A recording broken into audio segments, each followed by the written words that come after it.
আল্লাহর এক বান্দা ছিল নামাজের সেজদায়।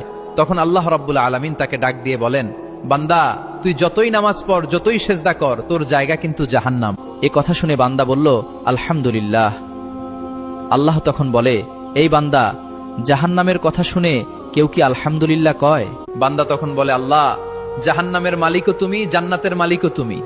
তুমি আল্লাহ খুশি হয়ে যদি আমাকে জাহান্নামও দাও, তাও আমার আপত্তি করার কোনো অধিকার নেই। আল্লাহ তখন বলেন, বান্দা, জাহান্নামে গেলে তুই পুড়ে যাবি, তোর খুব কষ্ট হবে।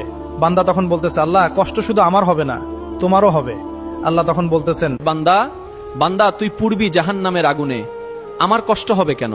বান্দা তখন বলে, আল্লাহ, কোনো মায়ের কোল থেকে যদি কোনো বাচ্চা পানিতে পড়ে যায়, তাহলে কোন মা দূরে দাঁড়িয়ে থাকতে পারে না, দৌড়ে গিয়ে বাচ্চাকে কোলে নেয়।